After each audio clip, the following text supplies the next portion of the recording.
আফগানিস্তানের নারীদের অধিকার হরণ ও শিক্ষার উপর নিষেধাজ্ঞার অভিযোগে এবার কড়াকড়ি পদক্ষেপ নিল আন্তর্জাতিক অপরাধ আদালত। তালেবানের শীর্ষ নেতা হিবাতুল্লাহ আখুন্দজাদা ও প্রধান বিচারপতি আব্দুল হাকিম হাক্কানির বিরুদ্ধে জারি করা হয়েছে এই গ্রেপ্তারি পরোয়ানা। ৮ জুলাই প্রকাশিত এক বিবৃতিতে আদালত জানায়, আফগানিস্তানের নারীদের শিক্ষা, চলাফেরা, মতপ্রকাশ, চিন্তা ও ধর্মীয় স্বাধীনতা থেকে বঞ্চিত করা হয়েছে দীর্ঘদিন ধরে।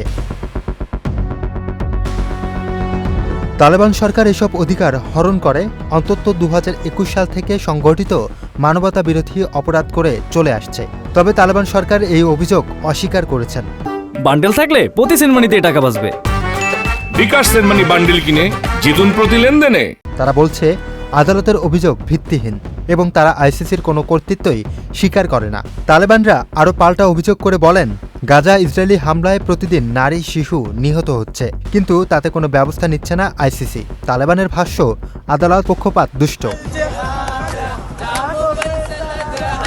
তবে উল্লেখ্য, ২০২২ সালের শেষ দিক থেকে তালেবান সরকার মেয়েদের স্কুলে যাওয়া বন্ধ করে দেয়। তখন তুরস্ক, সৌদি আরব ও কাতার সহ কয়েকটি মুসলিম প্রধান দেশ তালেবান সরকারের এই সিদ্ধান্তের বিরোধিতা করেছিল।